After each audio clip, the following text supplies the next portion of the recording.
the regular meeting of the Board of Education for October 4th, 2016. Roll call. Patty, please. Yes. President Rodriguez. Present. Clerk Quinn. Present. Member Crocker. I'm sorry, President. Member Preciado. Yes. Member Thomas. Here. And Student Member Van Rosen.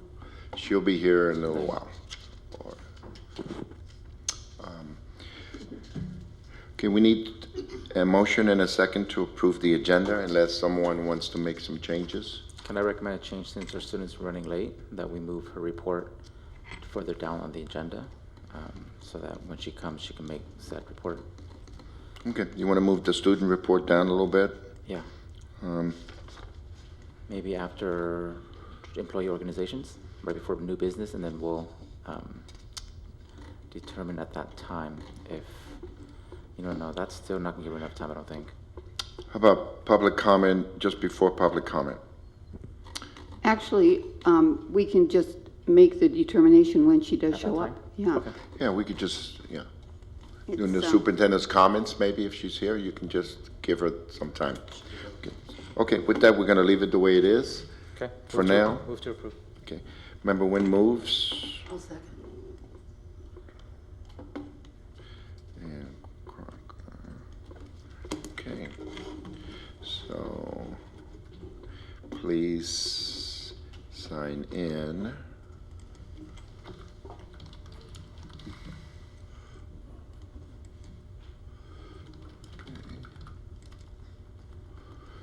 Okay. Please vote. Okay, perfect. Motion passes 5 ayes. Student member not here yet.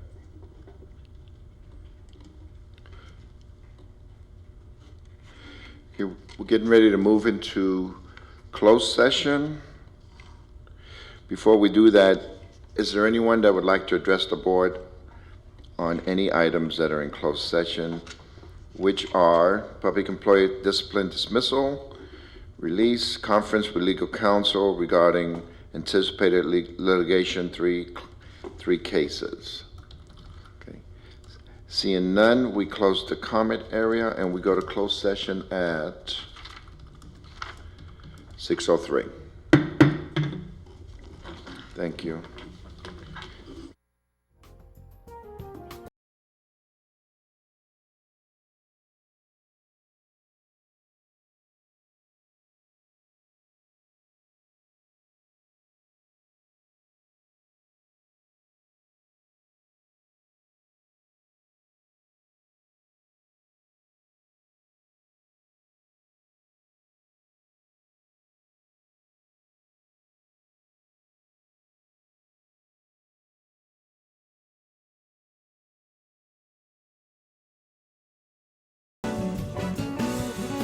Session was very short, so we took a break and we're back to reconvene the open session, the public session, which is what we call the open session. So the first thing is the pledge. We like to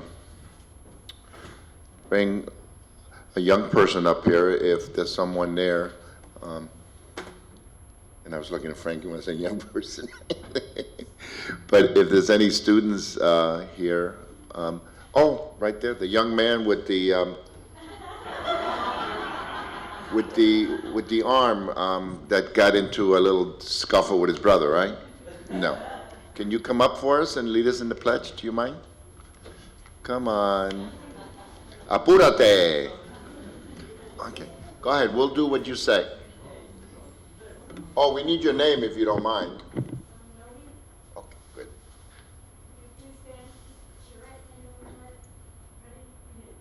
I pledge allegiance to the flag of the United States of America and to the republic for which it stands, one nation, under God, indivisible, with liberty and justice for all.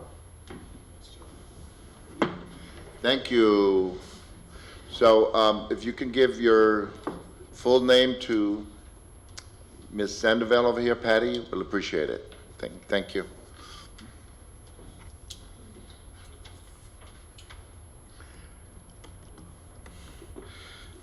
So in closed session, we did have an update on some legal matters, and no action was taken, and we didn't have anything under the HR section, and our Assistant Superintendent of HR, Letty Salinas, wasn't here, and then there was nothing to talk. There was no information given in that area. So with that, the report by the student board member will be later. She's involved in sports right now. If she comes later, we'll have the report. If not, the superintendent, when he gives his remarks, can cover that. Okay. Superintendent, we have recognitions and celebrations. Superintendent Sanchez. Thank you, President Rodriguez, members of the board, ladies and gentlemen. Thanks for being with us this evening. At this time, I'd like to invite Newark Junior High School Principal Mark Neal to the podium.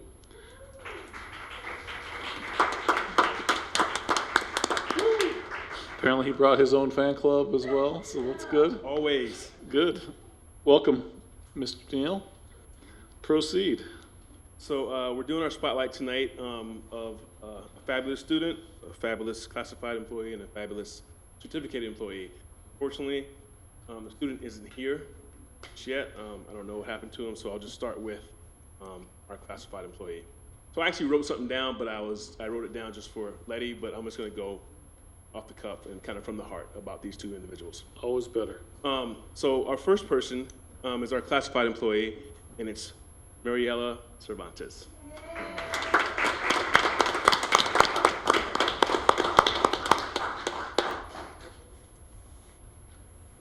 So I could write a bunch of stuff down about Mariela, but I'd like to just talk to you about truly how important Mariela is to our school, our community, but as a family. Mariela really, really cares about kids, and she's our bilingual aide, and she spends most of the time helping out the students who are new to the country and trying to get them acclimated to life at the junior high school, but also how do you function in a classroom in America. So she's with those students in their EOD classes, in their science classes, and sometimes their math classes, and she puts her entire heart and soul into helping those students be successful at the junior high school. And as you know, learning English is a very difficult thing for students in general, and it's even more difficult. You have to face puberty and dealing with junior high school issues and being new and really not having any friends. Mariela is that person that helps those students kind of bridge that gap, feel comfortable. Those students love her. Teachers, whose class she works in, also love her as well. One day she's going to be a teacher, and hopefully I'll still be here and I will hire Mariela without an interview. Hands down, she is that person. She is fabulous. She is super, super important to our school and to our community. I can't honestly praise her enough for the work that she does. So I'm just going to stop there and let you know how great Mariela is. So.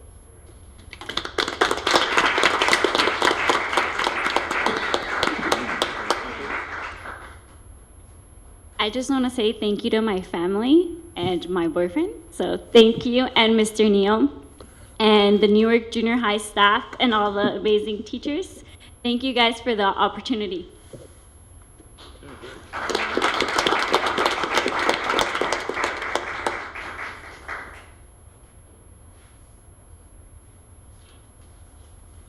So up next, we have a lot of fabulous teachers at the junior high school, as you know. So it's tough to try and pick one, but this was actually an easy pick. So please give it up for Tara Murray.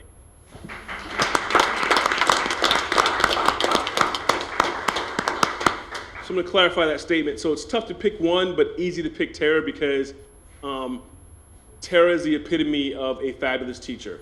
So for the last 2 years, she was actually out of the classroom, which is a tough decision for me because it's tough to take a fabulous teacher out of the classroom to do other things. But we needed a literacy coach for our site as we're going through Common Core, trying to figure out how to get all the content areas to agree that literacy was important across the curriculum.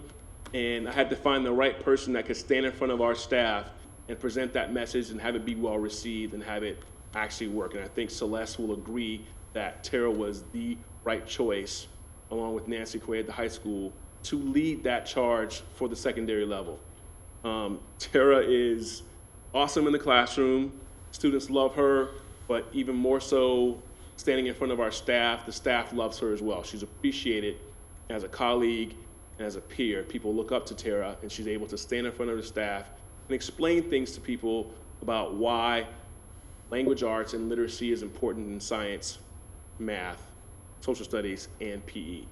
And teachers embrace that message, and she was able to get people to incorporate writing across the curriculum, but also do more close reading, have all content area teachers be involved in textbooks and teaching kids how to read. And she was on the admin team for 2 years and kind of got her eyes open a little bit about what it's like to stand in front of your staff and lead PD. But in the classroom, she's equally as important. So this year, she went back into the classroom part-time and part-time as literacy coach because she missed being with kids. So Tara is now one of our ELD teachers, and so she's working with the students that are at the intermediate level learning English, and she is doing a fantastic job with those kids. So that's why it was easy to pick Tara to be this person, because she's just that important to our staff, and I just wanted to recognize her and let her know how important she is and how much I appreciate having her by my side. So, Tara.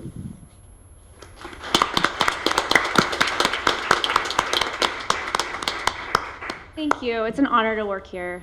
For 15 years, this has been my family away from home, and just a truly amazing community and wonderful group of students. And it's just an honor to be among such wonderful leaders and students and parents and community. So thank you. Thanks very much.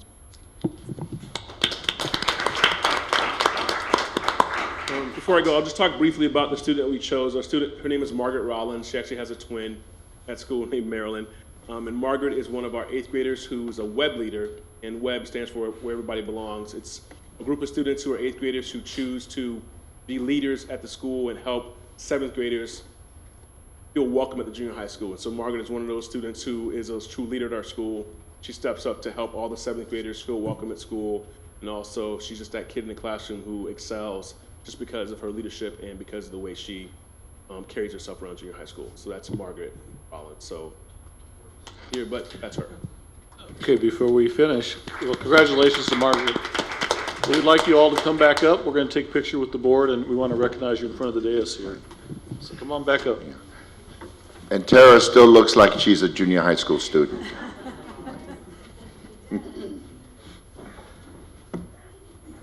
Oh.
Thank you, Mr. Neal. Excellent presentation.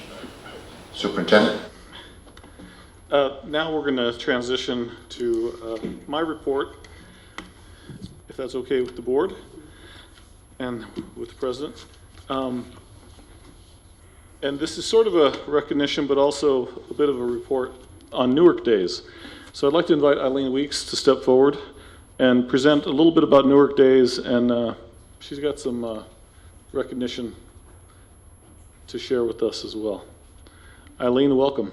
Thank you very much. Thanks for having us here again today. We had a fabulous Newark Days that we just finished up with in September, and thank you for the school district for all that you did to support us. We were thrilled to have all of the schools in the parade, and I have a little slide presentation for you so that you can actually see the participation that we had, since it's hard to see it when you're actually in the parade yourselves, so I wanted to make sure that you were able to see that.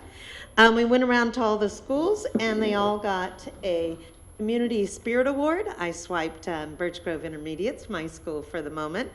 And then this year new, we wanted to give each school a specific Spirit Award.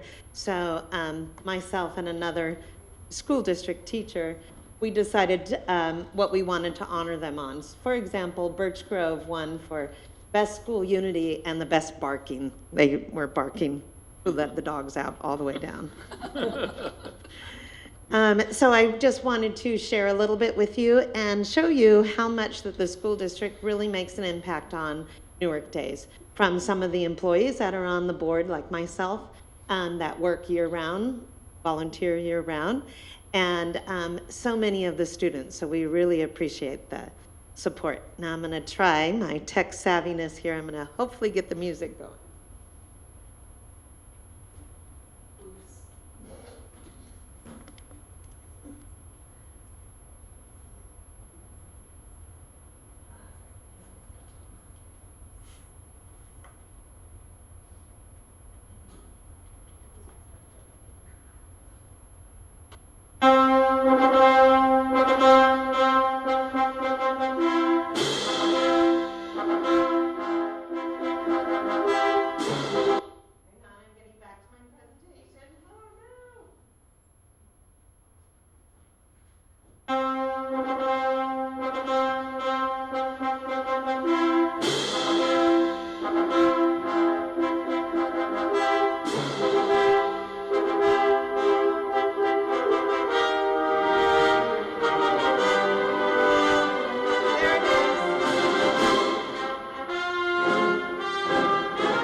you.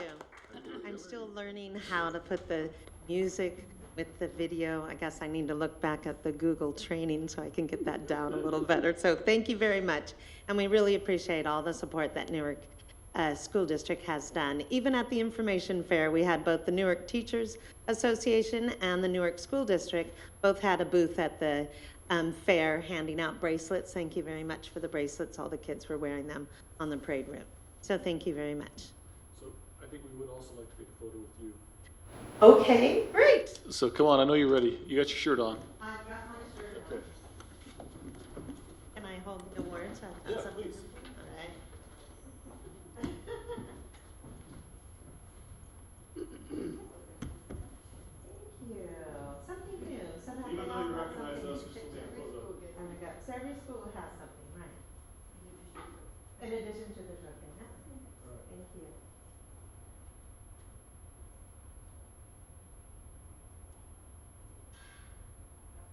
Thank you very much. Thank you. Thank you very much. Thank you. Oh, you're so welcome. Thank you. You're very welcome. Thank you. Thank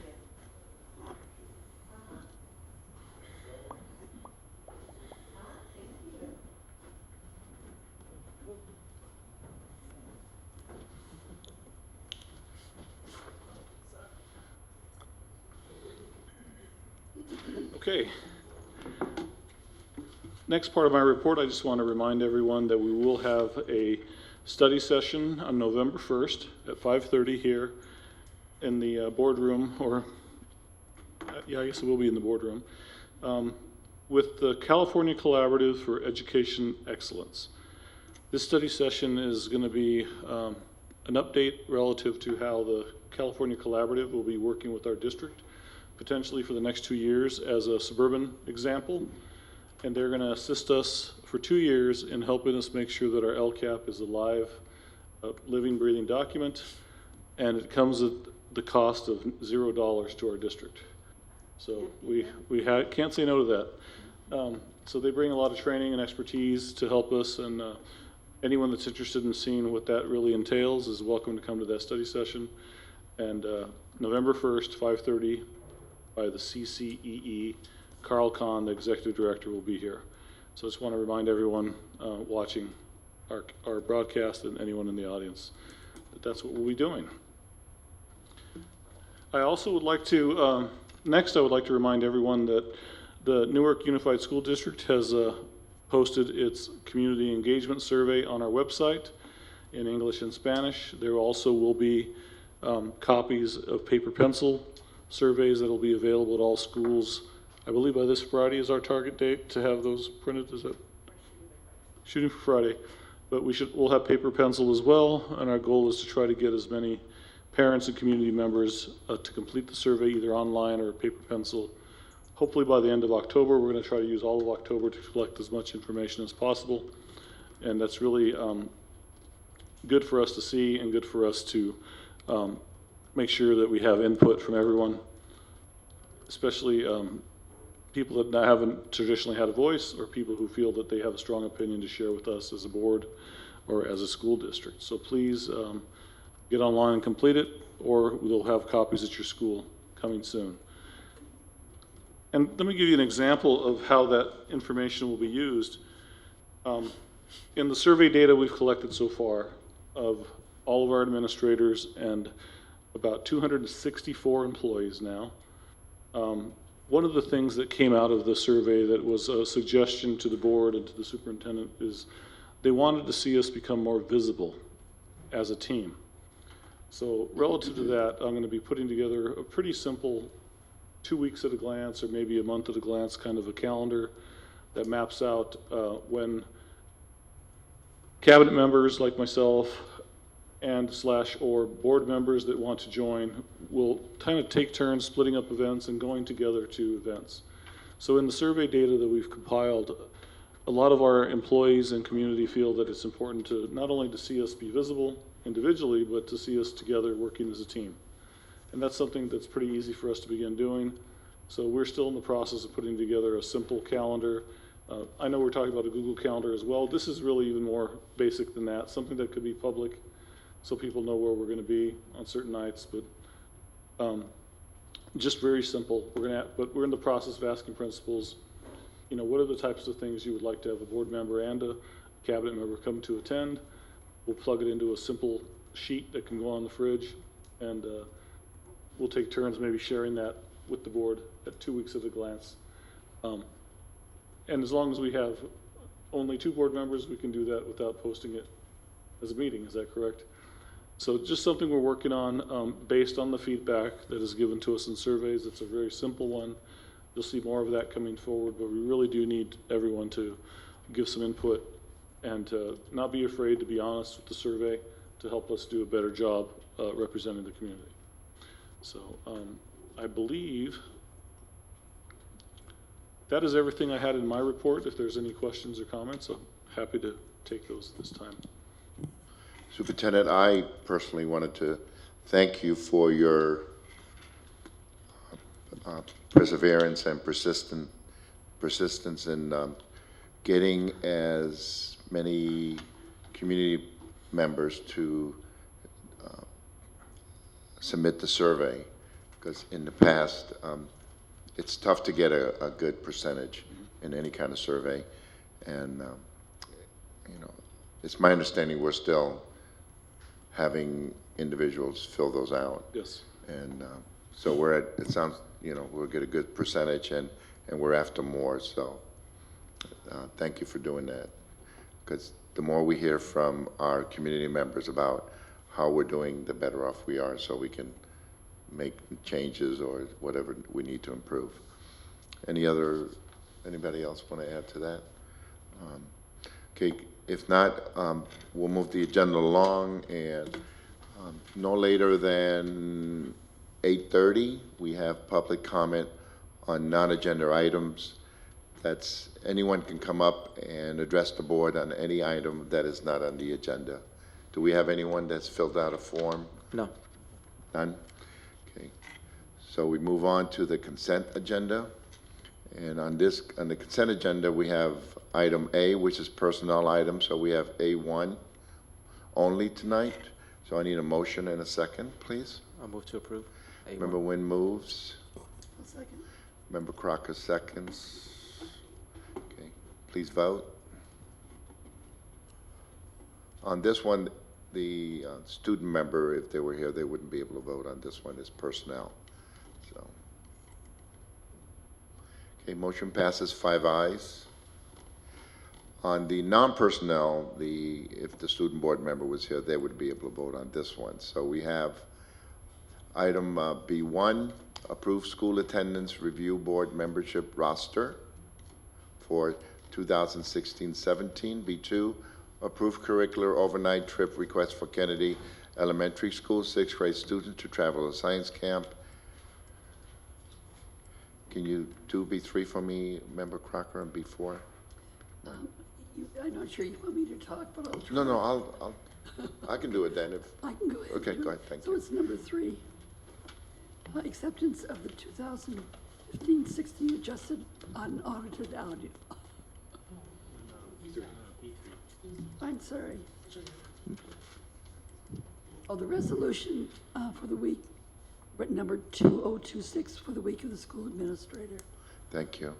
And Member Prisciello, B4 for me, please. Approval of resolution number 2027 declaring surplus equipment. Okay, thank you. I move to approve items B1 through B4. Okay. I'll second that. Okay. So no one's put in to pull any one of these items, and the board, there isn't a board member that wants to pull. So we have a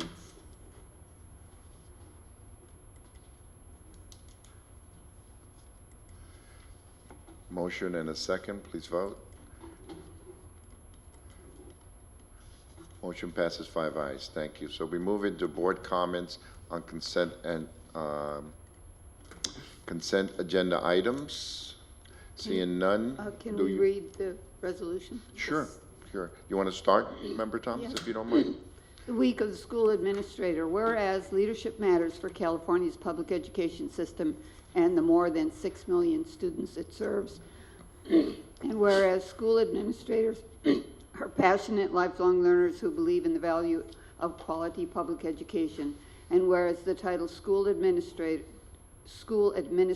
is a broad term used to define many education leadership posts: superintendents, assistant superintendents, principals, assistant principals, special education and adult education leaders, curriculum and assessment leaders, school business official, classified educational leaders, and other school district employees are considered administrators. And Whereas providing quality service for student success is paramount for the profession, and whereas most school administrators began their career as teachers, the average administrator has served in public education for more than a decade.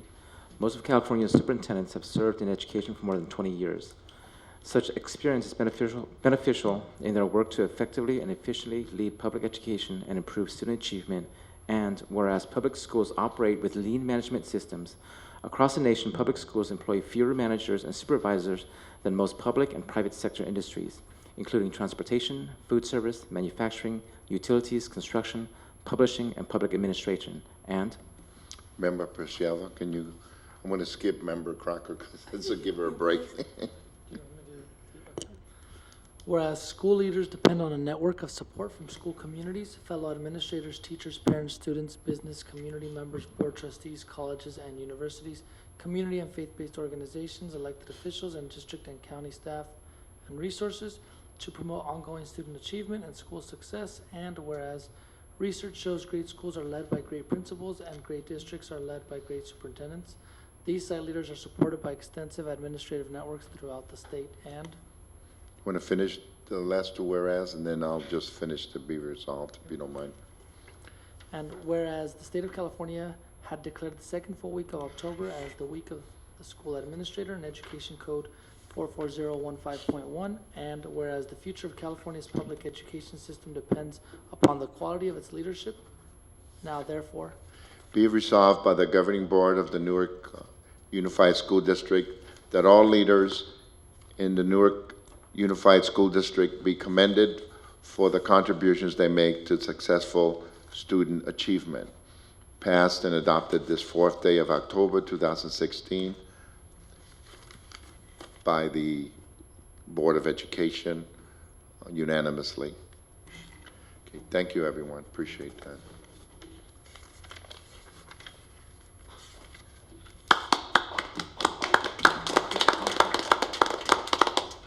Thank you, all administrators.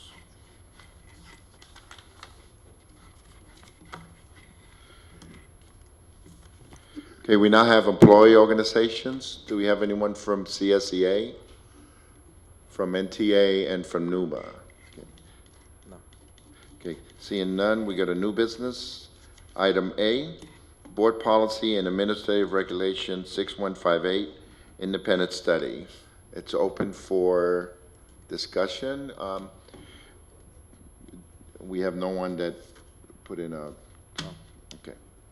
Board members, discussion, or I would need a move to approve. motion and a second. this is a first reading. It's a first reading. We can, if you want a second reading, we could do it, but if not, if everybody's happy with it, then we can vote on it. So it's up to you. I'd like to make a few comments, so maybe we would want a second reading or not. Okay. But Can I go with Member Crocker first, if you don't mind, because she's, I just would like to discuss it, so. you want to discuss it? yeah. Okay. Okay, Member Thomas, I'm sorry, go ahead. Okay, there's an optional paragraph toward the end. The following optional section may be revised to reflect district practice. Our district practice has not been to have annual reports to the board, and I think if we don't, haven't done it in the past, I question whether we need to have that. I for one think we have enough requirements on staff for generating reports, and every year with this we would be approving the courses, so we'd get some idea of what courses are being had. That's just my thought.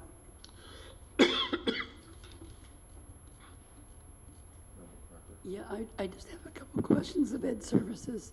Do you know how many people are involved in study, students? Well, this board policy pertains both to students enrolled in Crossroads, our independent study high school, as well as students who on occasion go on vacation and request independent study. We do not track that. That occurs at the school site. However, this did come to our attention because we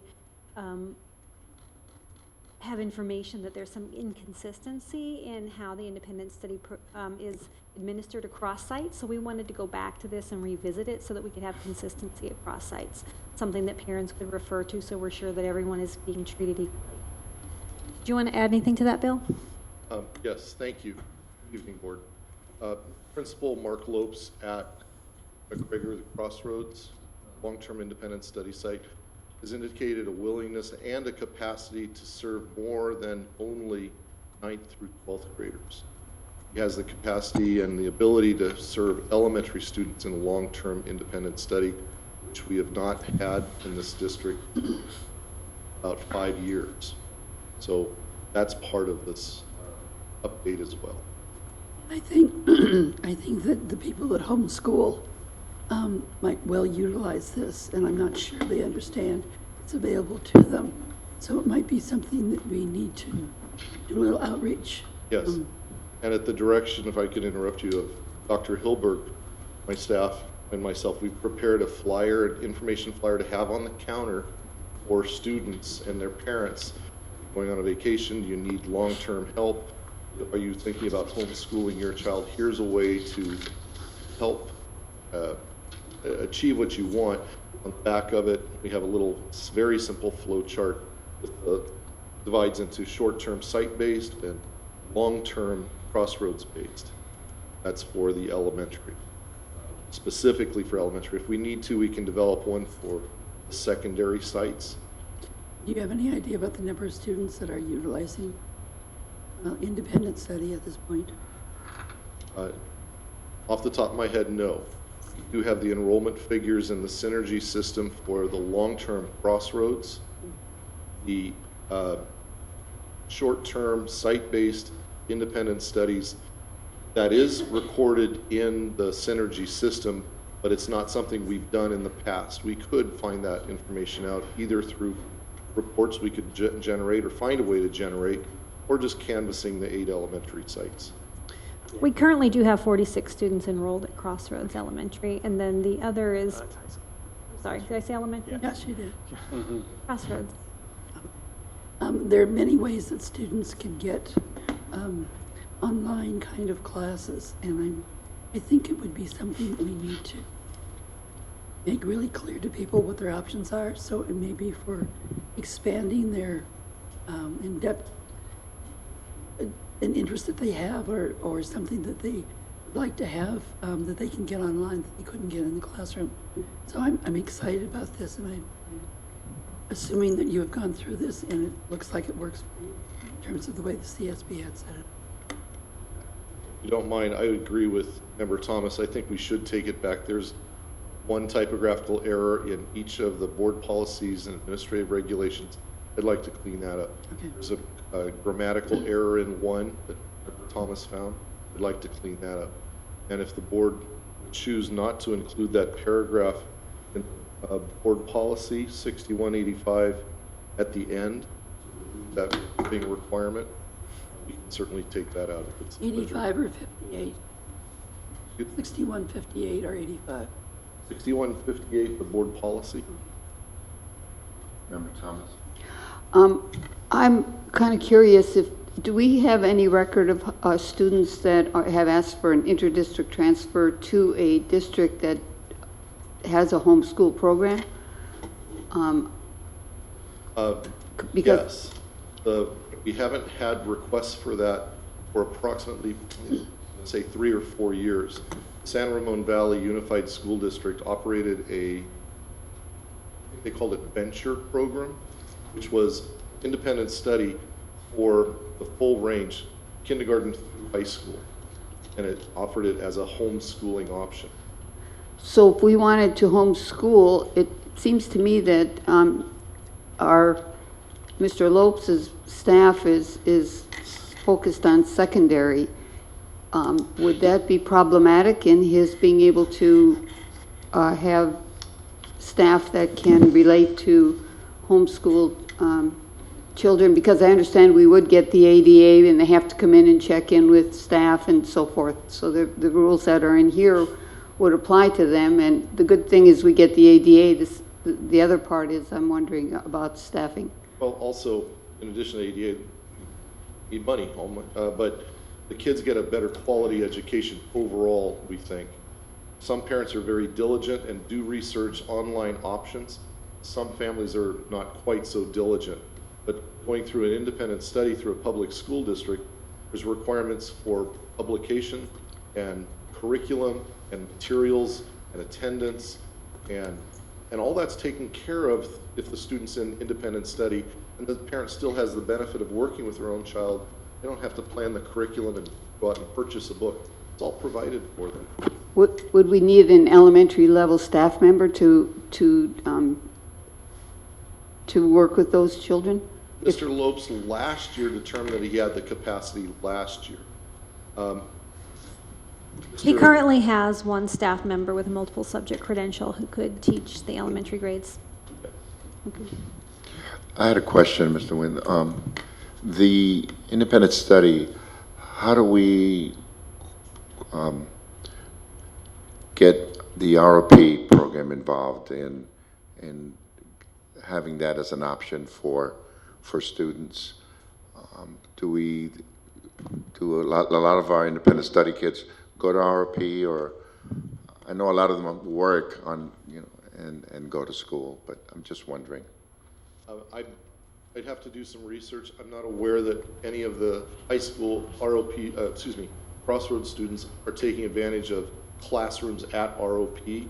Kids can't be in a classroom program and independent study. It has to be one or the other. Of the traditional way we've been doing independent study in our district. There may be a different way to set it up, and you could research that, but currently no high school or secondary students at Crossroads are also enrolled in ROP. Yeah, that seems like it's available. I mean, it's a program that we really, really, like and glad that we have. And to not have independent study kids be able to take it, hopefully we can look into that. Superintendent, if you don't mind, to see if there's a way to come up with something. Actually, we are revisiting that as part of the secondary task force within the scope of what are we doing for all kids in that continuum of services. So Okay. it is on my radar. So Member Thomas wants to make a change. We can either vote, and if the majority of the board votes to make the change, then we can bring it back with the change. Or we can bring it back with the way it is now, and then with her suggestion, and then vote on it at the second reading in a couple of weeks. Well, how does the board want to proceed on this? Could you show me what? It's the last paragraph Of the AR. of BP, the page BP. 5 of 7. And it says, the superintendent or designee shall annually report to the board the number of district students participating in independent study, the average daily attendance generated for apportionment purposes, student performance as measured by standard indicators in comparison to students who graduate or successfully, et cetera, et cetera.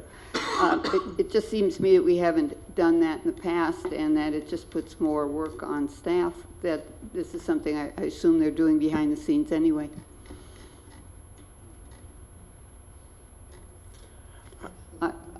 Well, the things that type of information and data, I think we ought to know for all spectrums of students, whether it's independent studies or Right. or ELs or SPED or whatnot. It'd just be a good data point to have.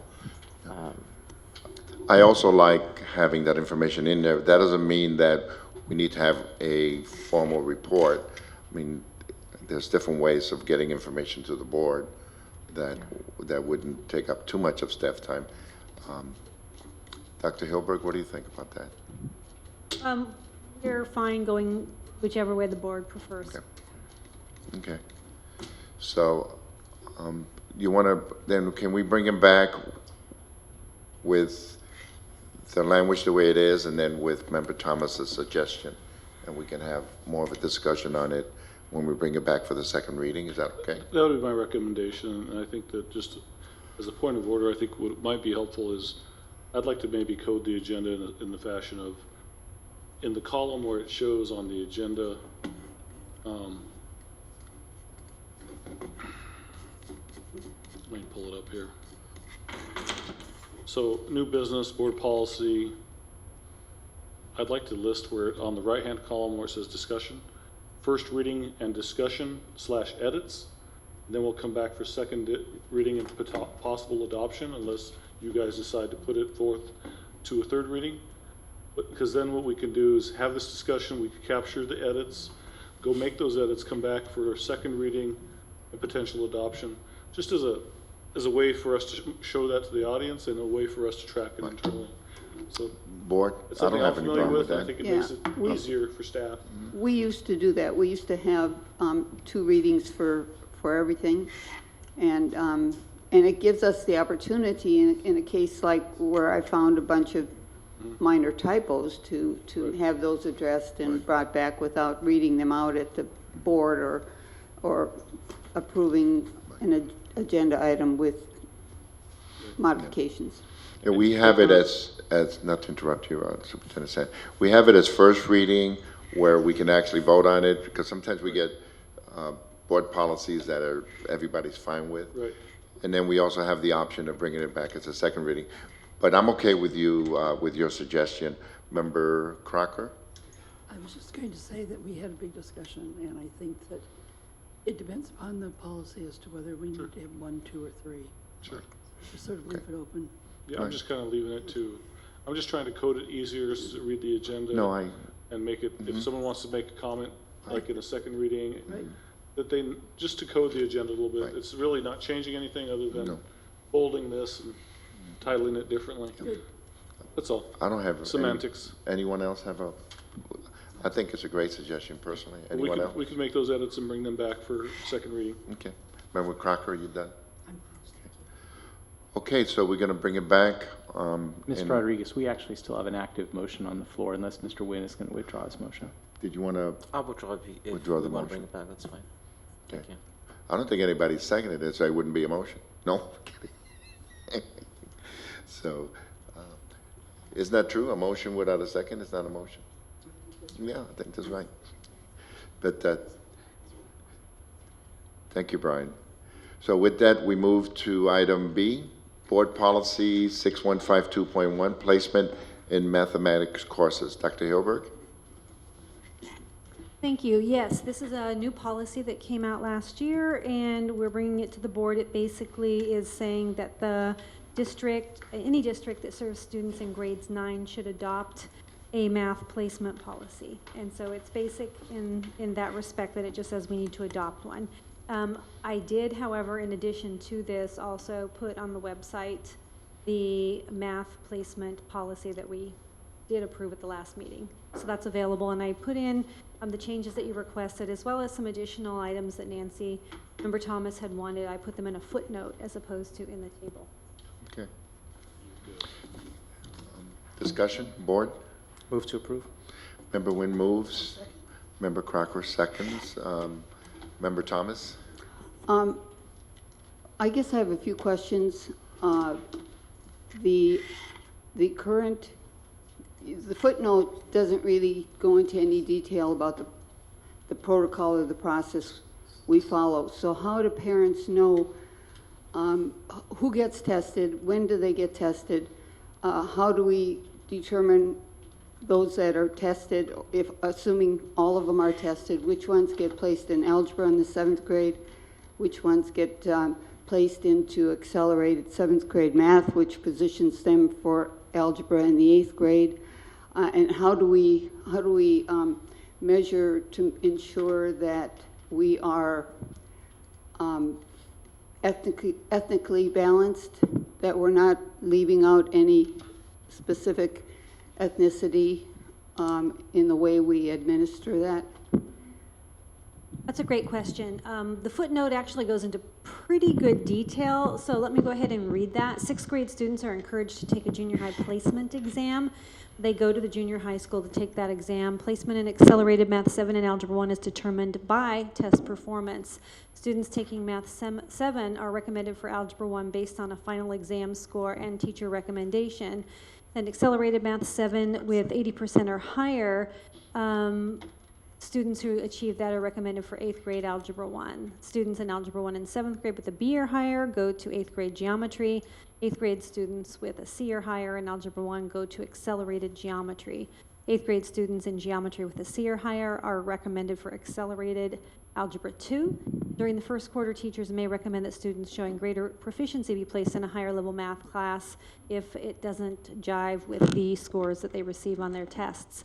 Courses for the purposes of acceleration may be offered through summer programs pending funding, and students may enroll also in outside institutions. Courses completed through outside institutions should be standards-based and approved as meeting UC A through G requirements, and summer after grade 8 offers an opportunity for students to take a math course such as Algebra 1 or Geometry. We could certainly add more detail. I'm not sure what additional detail, but this is what is currently used. But we certainly could add any greater detail here that you'd like to see. My preference would be that we have the same kind of table type visual for grades 7 and 8 as we have for the upper grades. I also think it's imperative that we test all of our students in the 6th grade. So, because by the time the SBAC scores come out, and I don't know which, I know there's a Berkeley test, I know there's a Euclid test, I don't know. Anyway, I know there's a bunch of different tests, so I guess I'm asking you which tests and how. I know we have usually only one algebra class for the 7th graders, but if we don't test all of the students, for example, I looked at the last time when I could get the data, and I looked at students that scored advanced in the CSTs at the 6th grade level. And of those 20, there were 20 Asians that scored advanced, and 12 of them were placed into algebra in the 7th grade. There were 11 Caucasian students that were advanced in CST math, and 8 of them were placed into algebra. And there were 34 Latinos that scored advanced, but only one of them was placed into algebra at 7th grade level. So if you don't test all of the students, I mean, if you're encouraging students to go to the junior high, get out of their normal, wherever they are, go to the junior high, it's going to be a parental thing, and yet I think to ensure that some of our brightest students that are low socioeconomic or Latino, that they too get encouraged and placed in that class where their parents can say no if they don't want them to be, but we're proactively placing them, because if we don't, what are the cutoffs, or what are the metrics for placing them in accelerated 7th grade math? Because if they're not in accelerated 7th grade math, they won't have the breadth of math experience to go into 8th grade algebra, because we cover 2 years or more than 1 year worth of math standards in that accelerated class. So I would feel a lot better if we had the same kind of objective process for the 6th graders determining their pathway as we do for the 9th graders.